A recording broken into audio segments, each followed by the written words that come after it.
Hello students, IV technical classes के online platform पर आप सबका बहुत बहुत स्वागत है।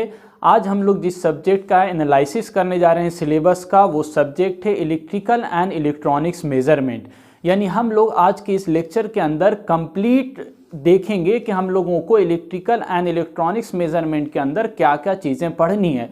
और ये सिलेबस एनालिसिस करना ज़रूरी होता है। अगर आपको सिलेबस मालूम होगा तो इस पूरे सेमेस्टर के अंदर हम लोगों को क्या क्या पढ़ना है वो सारा चीज़ आपके माइंड में सेट रहेगा और आपको इंटरेस्ट रहेगा कि अगला टॉपिक हम लोगों को ये कवर करना है। तो ये पूरे जर्नी के अंदर, पूरे सेमेस्टर के अंदर क्या क्या टॉपिक्स हम लोग कवर करेंगे इलेक्ट्रिकल एंड इलेक्ट्रॉनिक्स मेजरमेंट के अंदर, वो आज हम लोग चर्चा करेंगे, डिस्कस करेंगे। तो वीडियो पूरा देखिएगा ताकि आपको कंप्लीट सिलेबस समझ में आए कि हम लोगों को इस सेमेस्टर के अंदर इस टॉपिक सब्जेक्ट के अंदर क्या क्या चीज़ें पढ़नी है। तो सबसे पहले हम लोग इलेक्ट्रिकल एंड इलेक्ट्रॉनिक्स मेजरमेंट को, सिलेबस को देखने से पहले हम लोग कुछ बेसिक चीज़ जान लेते हैं। यानी मेजरमेंट कहते किसको हैं। तो मेजरमेंट आप लोगों को पहले से मालूम होगा। यानी मेजरमेंट का मतलब होता है कि किसी भी चीज़ को मापना। जैसे आपने अपना हाइट मापा होगा कभी, या किसी कपड़े को मापा होगा, तो अलग अलग चीज़ को हम लोग मेज़र करते हैं, मापते हैं। लेकिन अगर हम लोग इसी मेजरमेंट को और मापने को अगर इलेक्ट्रिकल के लिए बात करें तो इसी को हम लोग क्या बोलते हैं, इलेक्ट्रिकल मेजरमेंट बोलते हैं। यानी हम लोग किसी चीज़ की लंबाई को मापना जानते हैं, किसी चीज़ को हम लोग मेज़र करना जानते हैं। लेकिन अगर इलेक्ट्रिकल क्वांटिटी यानी हम लोग करंट की बात करें कि आप करंट मेज़र करके दिखाइए, वोल्टेज मेज़र करके दिखाइए, तो आपको नहीं मालूम होगा। तो वही चीज़ इस सब्जेक्ट के अंदर हम लोगों को सीखना है। यानी किस तरह से हम लोग इलेक्ट्रिकल क्वांटिटीज़ को, यानी करंट को, वोल्टेज को, पावर को, फ्रीक्वेंसी को, एनर्जी को, इस तरह की जो इलेक्ट्रिकल क्वांटिटीज़ हैं, इस क्वांटिटीज़ को हम लोग किस तरह से मेज़र करेंगे, उसी को हम लोग इलेक्ट्रिकल मेजरमेंट कहते हैं। और अलग अलग उपकरण की सहायता से मेज़र किया जाएगा तो उसी को हम लोग इलेक्ट्रिकल इंस्ट्रूमेंट या इलेक्ट्रॉनिक इंस्ट्रूमेंट कहेंगे, जिसकी सहायता से हम लोग मेजरमेंट का काम करेंगे।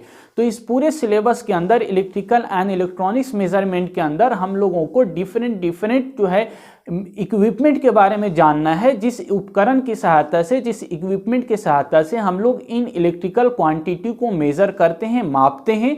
यानी हम लोग करंट को, वोल्टेज को, पावर को, फ्रीक्वेंसी को, फेज एंगल को, फेज डिफरेंस को, ये सारी चीज़ों को किस तरह से मेज़र करेंगे और उसके लिए क्या क्या उपकरण की ज़रूरत होगी, वो उपकरण किस तरह से वर्क करेगा, काम करेगा, वो डिटेल में हम लोगों को इस पूरे सब्जेक्ट के अंदर पढ़ना होगा। तो हम लोग एक एक करके सारे यूनिट के बारे में अब डिस्कस करेंगे। यानी किस किस यूनिट के अंदर क्या क्या सब टॉपिक दिया हुआ है और क्या क्या चीज़ें हम लोगों को पढ़नी है। तो इस सब्जेक्ट के अंदर इलेक्ट्रिकल एंड इलेक्ट्रॉनिक्स मेजरमेंट के अंदर जो पहला चैप्टर है, पहला यूनिट है, उसके अंदर हम लोग फंडामेंटल ऑफ मेजरमेंट के बारे में बात करेंगे। यानी फंडामेंटल का मतलब क्या होता है, बेसिक चीज़ है ना, उसका जड़ क्या है, उसकी रूट्स क्या है, उसका क्या है आपका मेन चीज़, जिसके आधार पर आगे हम लोग मेजरमेंट का काम करेंगे। तो फंडामेंटल के अंदर जो सबसे पहला टॉपिक दिया गया है, वो पहला टॉपिक दिया गया है कि क्वांटिटी किसको कहेंगे। तो आप लोगों ने फिजिक्स के अंदर भी पढ़ रखा होगा, फिजिकल क्वांटिटी होता है, डिराइव क्वांटिटी होता है, स्टैंडर्ड क्वांटिटी होता है। तो अलग अलग क्वांटिटीज़ के अंदर बात करेंगे हम लोग और किस तरह से उसको हम लोग मेज़र करेंगे, वो सारा आगे चर्चा करेंगे। तो पहला चीज़ यानी फर्स्ट चैप्टर का, फर्स्ट यूनिट का पहला टॉपिक हम लोग क्वांटिटीज़ के बारे में बात करेंगे। कितने टाइप का, डिफरेंट टाइप का क्वांटिटी होता है। तो पहले से पढ़ा होगा, अच्छा बात है।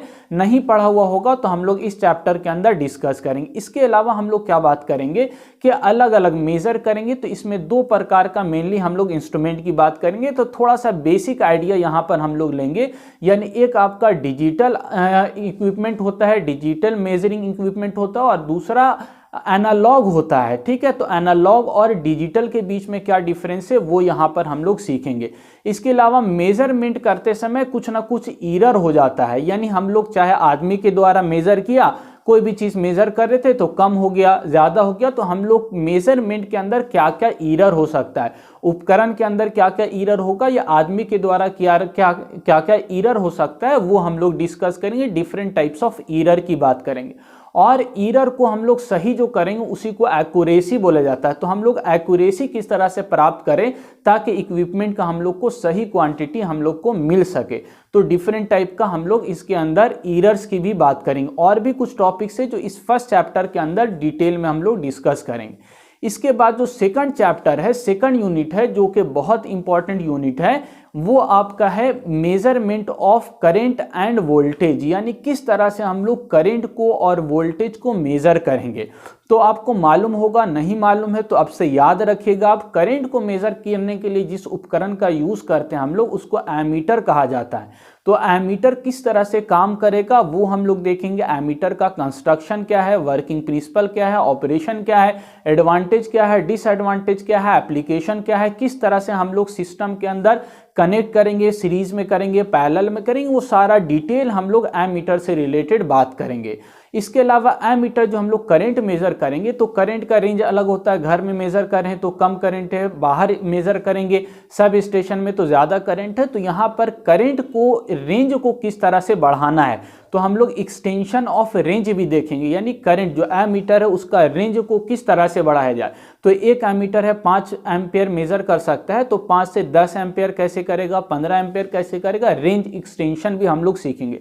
सिमिलरली इसी तरह से हम लोग वोल्टेज को मेजर करते हैं। अब वोल्टेज को जिस उपकरण की सहायता से मेजर किया जाता है उस उपकरण का नाम होता है वोल्ट मीटर। तो वोल्ट मीटर का हम लोग डिटेल कंस्ट्रक्शन देखेंगे, किस तरह से ऑपरेट होता है, इंटर में क्या क्या चीज़ें काम होती है, कैसे काम करता है, और इसका भी हम लोग रेंज एक्सटेंशन देखेंगे, यानी किस तरह से हम लोग वोल्टेज का जो पैमाना है, मेजरमेंट है, उसको किस तरह से बढ़ा सकते हैं। तो हम लोग एमीटर, वोल्ट मीटर से रिलेटेड डिटेल में हम लोग कंस्ट्रक्शन और इसके ऑपरेशन के बारे में चर्चा करेंगे। और एक इम्पॉर्टेंट, बहुत ही इंपॉर्टेंट टॉपिक सेकंड यूनिट के अंदर है, वो है सीटी एंड पीटी, यानी current transformer and potential transformer. ये एक ऐसा टॉपिक है जो आपको हर जगह पर काम आएगा, हर जगह पर इसका यूज होगा। यानी स्मॉलर रेटिंग पर जब हम लोग मेजर करते हैं तो डायरेक्टली हम लोग एमीटर, वोल्ट मीटर का यूज करते हैं। लेकिन आप बड़े ट्रांसमिशन का करंट मेजर करना है, वोल्टेज मेजर करना है, तो वहां पर डायरेक्टली हम लोग एमीटर या वोल्ट मीटर को नहीं कनेक्ट कर सकते। तो वहां पर हम लोग सीटी या पीटी का यूज करते हैं, यानी करंट ट्रांसफार्मर और पोटेंशियल ट्रांसफार्मर का यूज करते हैं, जिसकी सहायता से, करंट ट्रांसफार्मर की सहायता से नोन रेशियो के अंदर करंट की वैल्यू स्टेप डाउन हो जाती है, चेंज हो जाती है, और बहुत आसानी से फिर हम एमीटर की सहायता से मेजर कर पाते हैं। इसी तरह वोल्टेज, वोल्ट मीटर डायरेक्टली हम लोग नहीं कर पाएंगे, ट्रांसमिशन का वोल्टेज बहुत हाई होता है, तो हम लोग पोटेंशियल ट्रांसफार्मर का यूज करेंगे और वहां से वोल्टेज को कम करके हम लोग आसानी से वोल्ट मीटर की सहायता से मेजर कर पाएंगे। यानी सीटी और पीटी से रिलेटेड डिटेल में आपको बताएंगे, बहुत अच्छे से क्लियर होगा और बहुत ही यूजफुल टॉपिक है, जो कि आगे आपको सारे सब्जेक्ट के अंदर, चाहे आप मशीन पढ़िए, चाहे पावर सिस्टम पढ़िए, या अलग स्विच गियर प्रोटेक्शन, सारे जगह पर ये टॉपिक काम आएगा। तो हम लोग बहुत अच्छे से इसको कवर करेंगे। इसके अलावा एक टॉपिक इसमें दिया गया है क्लैंप ऑन मीटर, यानी एक ऐसा मीटर होता है ये, जिस मीटर की सहायता से हम लोग किसी भी लाइव वायर के अंदर, यानी जिसमें से करंट फ्लो हो रहा है, उस वायर के अंदर डायरेक्टली हम लोग करंट मेजर कर लेंगे, विदाउट किसी तरह का कट लगाए हुए, विदाउट डायरेक्टली ज्वाइन किए हुए, ज्वाइंट बनाए हुए। यानी हम लोग को तार को छीलना नहीं पड़ेगा और ना ही कहीं पर सॉकेट में लगाना पड़ेगा। केवल जो लाइव वायर है, इस लाइव वायर के अंदर इस तरह से आप क्लैंप को फंसाइएगा और यहां से आपको करंट की रेटिंग मालूम हो जाएगी। तो ये किस तरह से काम करता है, इसके बारे में डिटेल हम लोग चर्चा करेंगे, किस सिद्धांत पर काम कर और कैसे ये करंट को मेजर कर लेता है, बगैर कट लगाए हुए, बगैर ज्वाइंट बनाए हुए, बगैर वहां पर टच किए हुए ही ये क्या कर लेगा, मेजर कर लेगा। तो इसको हम लोग क्लैंप ऑन मीटर कहेंगे। तो ये सेकंड चैप्टर के अंदर हम लोग वोल्ट मीटर, एमीटर, सीटी, पीटी और क्लैंप ऑन मीटर के बारे में चर्चा करेंगे। तो ये 2 यूनिट हो गया, पहला फंडामेंटल हो गया और दूसरा हम लोग वोल्टेज और करंट मेजर करना सीख गए यहाँ तक। तीसरा चैप्टर के अंदर, यानी करंट वोल्टेज से जब आगे बढ़िएगा तो तीसरा जो यूनिट है, तीसरा चैप्टर है, उसके अंदर हम लोग पावर मेजरमेंट करना सीखेंगे। और ये इंपॉर्टेंट चैप्टर है, यानी इस टॉपिक के अंदर, इस यूनिट के अंदर हम लोगों को बहुत सारा डिफरेंट अलग अलग इंस्ट्रूमेंट की बात करेंगे, जिसकी सहायता से हम लोग पावर मेजर कर पाएंगे। मेनली तौर से हम लोग वाट मीटर की बात करेंगे। वाट मीटर क्या है, तो एक ऐसा उपकरण है जिसकी सहायता से हम लोग पावर को मेजर करते हैं, मापते हैं। तो सिंगल वाट मीटर मेथड भी होता है, डबल वाट मीटर मेथड भी होता है और आपका ट्रिपल वाट मीटर मेथड भी होता है। तो अलग अलग वाट मीटर का मेथड होता है जिसकी सहायता से हम लोग पावर को मेजर करते हैं। इसके अलावा इसके अंदर जो पहला टॉपिक था वो क्या था आपका, PMMC, permanent magnet moving coil, PMMC हम लोगों को पढ़ना होगा। ये बहुत इंपॉर्टेंट टॉपिक है जो कि बराबर एग्जाम के अंदर पूछा जाता है। तो बहुत आसान भाषा में और बहुत आसानी के साथ इस टॉपिक को हम लोग कवर करेंगे और बहुत अच्छे से ये आपको समझ में आएगा। परमानेंट मैग्नेट मूविंग कॉइल, इसके अलावा आपका परमानेंट मैग्नेट मूविंग आयरन भी होता है, उसके बारे में भी हम लोग जानेंगे। इसके अलावा डायनामोमीटर टाइप वाट मीटर होता है जिसकी सहायता से भी पावर मेजर किया जाता है। हम लोग डायनामो टाइप वाट मीटर के बारे में भी डिटेल में चर्चा करेंगे। तो पावर किस किस तरह से मेजर किया जा सकता है वो सारा डिटेल हम लोग इस थर्ड यूनिट के अंदर जानेंगे। इसके अलावा एक टर्म होता है आपका पावर फैक्टर, ये आपको मालूम नहीं होगा अभी, लेकिन आगे जब पढ़ेंगे हम लोग तो पावर फैक्टर क्या होता है और जब हम लोग पावर मेजर करेंगे तो उसमें ये पावर फैक्टर का रोल क्या होगा वो हम लोग जानेंगे। तो पावर फैक्टर इंपॉर्टेंट टर्म होता है जो कि पावर फैक्टर के आधार पर आपका पावर मेजरमेंट होगा। तो वो पावर मेजरमेंट करते समय पावर फैक्टर का क्या रोल होगा वो भी हम लोग यहाँ पर सीखेंगे। इसके अलावा आपका मैक्सिमम डिमांड किस तरह से हम लोग मेज़र करते हैं वो भी हम लोग सीखेंगे। तो पावर से रिलेटेड जितनी भी चीज़ें हैं वो सारा हम लोगों को थर्ड यूनिट के अंदर, तीसरे चैप्टर के अंदर, तीसरे यूनिट के अंदर कवर करना होगा। तो ये थर्ड चैप्टर हो गया, थर्ड यूनिट हो गया। चौथा और आपका फोर्थ यूनिट है जिसके अंदर हम लोग एनर्जी मेजरमेंट की बात करेंगे। यानी हम लोग करंट वोल्टेज मेजर करना सीख लिया, पावर मेजर करना सीख लिया, अब हम लोग यहाँ पर एनर्जी मेजर करना सीखेंगे। तो फोर्थ चैप्टर बहुत बड़ा नहीं, छोटा चैप्टर है जिसके अंदर एनर्जी मेजरमेंट की बात करेंगे। और आपके सिलेबस के अंदर जो मेजरमेंट दिया गया है एनर्जी मीटर वो डिजिटल मीटर, और ये बहुत फेमिलियर टॉपिक यानी बहुत अच्छा टॉपिक है जो कि हर बच्चा देखता है। तो क्या है ये एनर्जी मीटर? तो आपके घर के अंदर जो मीटर लगा हुआ होता है उसी को हम लोग एनर्जी मीटर बोलते हैं। तो आपसे कोई भी पूछेगा घर में क्या लगा हुआ होता है, किससे बिजली आता है, तो आप मीटर नहीं बोलिएगा। जनरली हम लोग मीटर बोलते हैं, घर में मीटर लगा हो। तो अब आपको क्या बोलना है, हमारे घर में एनर्जी मीटर लगा हुआ है जिसकी सहायता से हम लोग एनर्जी मेजर करते हैं कि आपने 24 घंटा के अंदर या एक महीने के अंदर कितना एनर्जी का यूज़ किया है उसको मेजर करता है और उसी के अकॉर्डिंग आपका इलेक्ट्रिसिटी बिल आता है, बिजली बिल आता है। तो घर में जो मीटर लगा हुआ होता है उसी को हम लोग एनर्जी मीटर बोलते हैं। अब ये दो टाइप का होता है जो कि आपका सिलेबस में केवल डिजिटल मीटर दिया है, लेकिन पहले जो यूज़ होता था जनरली आप लोग नहीं देखा होगा, जो पहले वाला यूज़ होता था उसको हम लोग एनालॉग एनर्जी मीटर कहते थे, जिसमें डिस्क होता था जो रोटेट होता था और वहां से एनर्जी कितना हम लोग ले रहे हैं वो पता चलता था। लेकिन अब पुराना वाला मीटर यूज नहीं हो रहा है, अब नया मीटर आ गया है जिसको हम लोग एनर्जी मीटर कहते हैं। ठीक है, और ये डिजिटल एनर्जी मीटर है, तो इसके बारे में हम लोग चर्चा करेंगे डिटेल के अंदर, ये कैसे काम करेगा और कैसे एनर्जी को मेजर करेगा।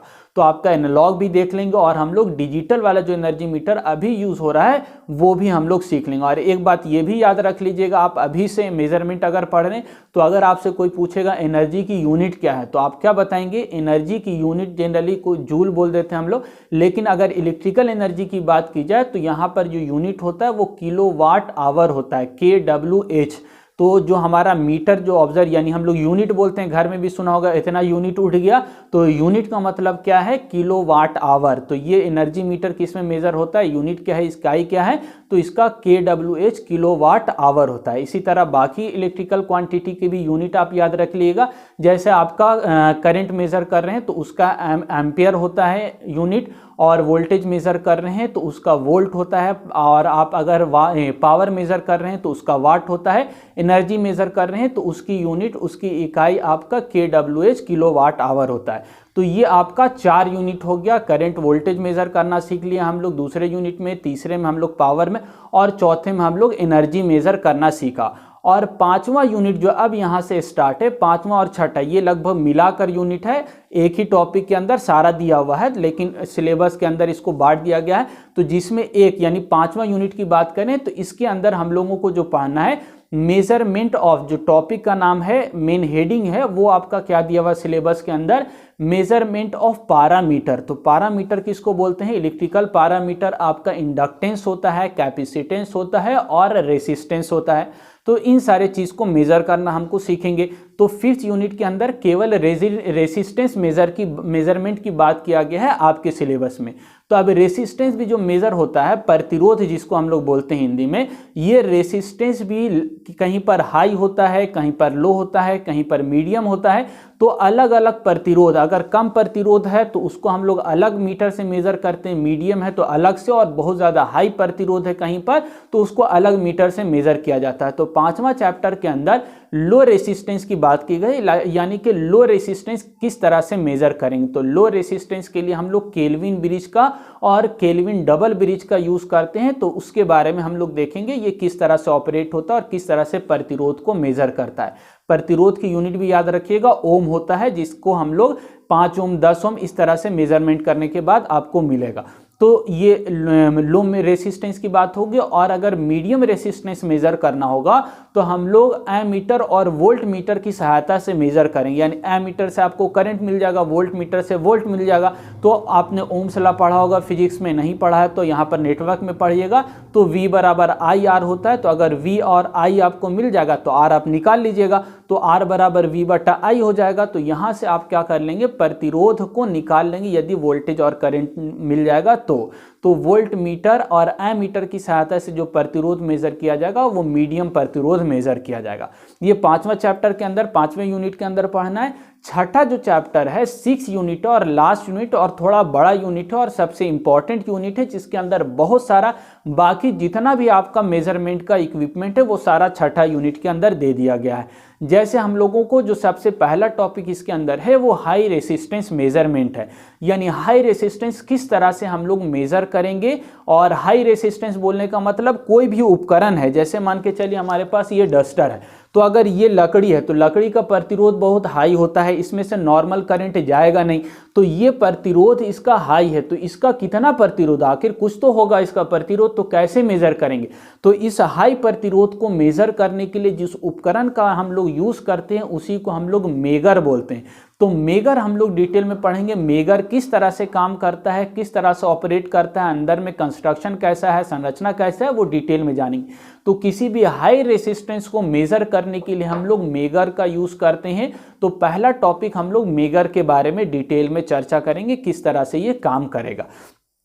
इसके बाद जो आपका टॉपिक इसके अंदर दिया गया है वो CRO है, कैथोड रे ऑक्सिलोस्कोप। ये एक ऐसा उपकरण है और बहुत ही इंपॉर्टेंट उपकरण है, क्योंकि आप मान के चलिए आपने सुना होगा करंट, तो करंट दो प्रकार का होता है, कि DC होता है, एक AC होता है। तो अल्टरनेटिंग करंट हम AC बोलेंगे तो तुरंत आपके दिमाग में एक शेप बन जाएगा, वेव बन जाएगा कि ऊपर में जा रहा है फिर नीचे में आ रहा है। तो आखिर ये शेप हमको मिलेगा कहाँ पर देखेंगे, आखिर ये हमारे इमेज जो दिमाग में बना ये कहाँ से आ गया। तो ये जो हम लोगों देख पाते हैं हम लोग, जैसे ही AC सप्लाई दीजिएगा आप CRO के अंदर, तो ये आपके एक मीटर होता है जिसके अंदर ये क्या होगा आपको दिखाने लगेगा, और जिस तरह का भी वेव होगा वो दिखाएगा। अगर DC सप्लाई दीजिएगा तो स्ट्रेट लाइन इसके अंदर ड्रॉ होने लगेगा, AC सप्लाई दीजिएगा तो वेव होगा। तो जैसा भी आप सप्लाई दीजिएगा उसके अनुसार ये आपका वेव को रिप्रेजेंट करने लगेगा। तो इसी को हम लोग कैथोड रे ऑक्सिलोस्कोप बोलते हैं, CRO बोलते हैं, जो कि एक बहुत इंपॉर्टेंट डिवाइस होता है जिसकी सहायता से किसी भी हम लोग क्वांटिटी को रिप्रेजेंट यानी इलेक्ट्रिकल क्वांटिटी इसके अंदर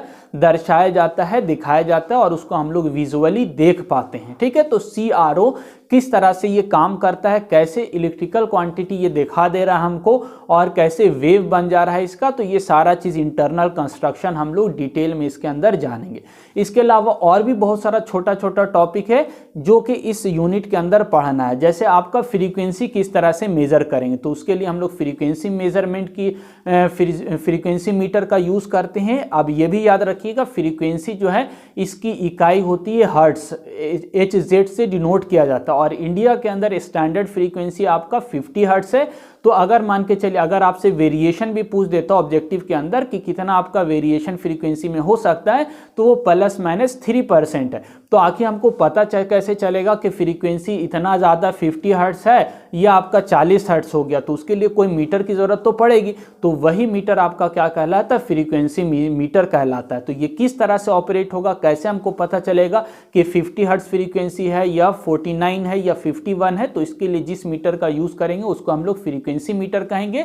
और इंटरनल में ये कैसे काम करेगा, कंस्ट्रक्शन क्या होगा, ऑपरेशन क्या होगा, डिटेल में हम लोग जानेंगे। इसके अलावा आपका एक इक्विपमेंट होता है सिंक्रोनोस्कोप, यानी जिसकी सहायता से मान के चलिए अल्टरनेटर बहुत सारा हमको कनेक्ट करना है, तो सबका स्पीड चेक करना होता है ताकि सब इक्वली स्पीड से हो जाए और आपका सिंक्रोनाइजेशन बना रहे। अब सिंक्रोनाइजेशन क्या है तो डिटेल में हम लोग आगे जब यूनिट आएगा तो डिस्कस करें। तो वहां पर हम लोग सिंक्रोस्कोप नाम का उपकरण का यूज करते हैं जो कि सिंक्रोनाइजेशन के लिए हमारा हेल्पफुल होता है। इसी तरह पावर फैक्टर मीटर होता है जो पावर फैक्टर को मेजर करता है। अलग अलग जो डिमांड डिमांड होगा, डिमांड के अनुसार किसी का पावर फैक्टर लो होगा, कम होगा, तो उसको हम लोग यूज़ करने के लिए पावर फैक्टर मीटर के यूज़ करते हैं। इसी तरह और भी बहुत सारा उपकरण है जो हम लोग अलग अलग टॉपिक के अंदर यानी इस चैप्टर के अंदर हम लोग देखेंगे। तो बहुत मज़ेदार सब्जेक्ट है, बहुत मज़ा आएगा और बहुत इंटरेस्ट आएगा सब्जेक्ट को। तो ऑलरेडी ये सब्जेक्ट हमारा पढ़ाया हुआ है, तो आशा करते हैं आपको किसी प्रकार का कोई दिक्कत नहीं होगा, बहुत मज़ा आएगा सब्जेक्ट पढ़ने में और बहुत आसानी के साथ हम लोग पूरा सिलेबस 100% बल्कि उससे ज़्यादा हम लोग कवर करेंगे।